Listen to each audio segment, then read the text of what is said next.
walaalayaal waxaan u malaynayaa qof walba waa ku baraarugsan yahay mawduuca aan isugu nimid intii soo hormartay ee waqti badan sugaysay intii soo daahday aad iyo aad aan ugu mahad celinaynaa. waxaan leenahay sugidda aad sugayseen khayrka iyo wanaagga iyo dib u heshiisiinta galmudug ilaahay ajar iyo xasanaad ha idinka siiyo. si loo kala dambeeyeyna waxaa la qiray galabta waa isu soo ururna kulligan cid naga maqanna malaha.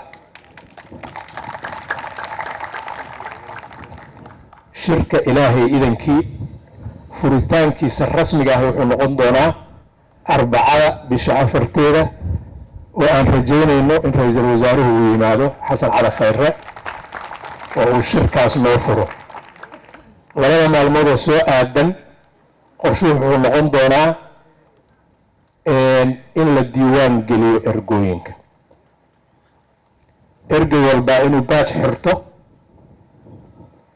liiskii iyo magacyadii aan isku aadisano ay iridda noo yaallaan, dadka shirka loogu talagalayna ay si fudud oo nidaamsan u soo galaan, ciddii aan shuqul ku lahaynina la kontarooli karo ay bannaanka joogaan. diiwaangelintaas waxaa raaci doona baraarujin iyo barnaamijkii la geli lahaa maalinka shirka la furo wixii ka bilowda. howlahaasaan qabsanaynaa labada maalmood oo nagu soo aadan ilaahay idankii guddigaa nagu daadihin doona. waxaan rabaa inaan idhaahdo aan gacan ku siino guddiga iyo xoghaynta guddiga iyo wasaaradda oo arrimahaas noo daadihin doona. anaga caawa farxad weyn bay noo tahay isku imaadkan caawa ay isugu yimideen xayaartan hor joogta oon u jeedo kulle oo ergadii ka soo qayb gashay shirkan dib heshiisiinta. waxaan rabaa marka inaan idinla qaybsado 40 iyo waxaan dhihi karnaa muxuu ahaa bil iyo bar ka hor ayaa guddigan dib heshiisiinta la magacaabay.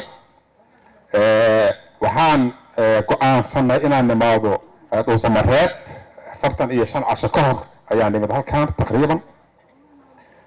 markii aan soo baxayno marka dadka oo dhan waxayna lahaayeen isku aadana galmudug. galmudug waa meel dhib badan, waa dad dhib badan, meeshaas wax aad ka soo kordhihaysaa lama arko.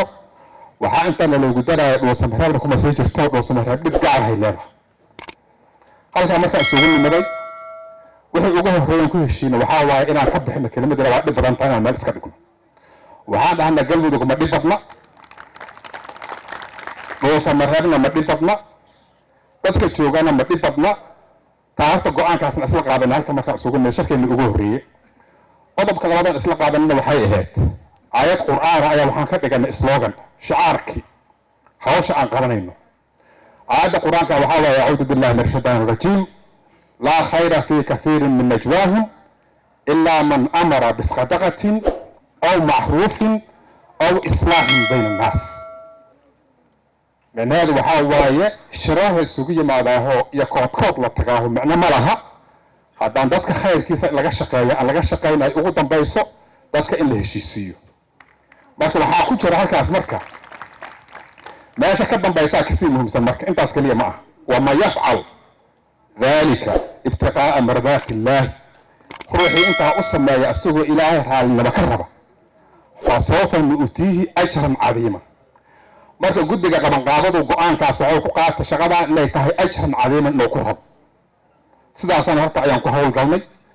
galmudug aan dhib badnayn iyo annaka ilaahay ajar ka rabna oo dan kaleetoodo gaaroon ka leenaa aysan jirin. intaa markaan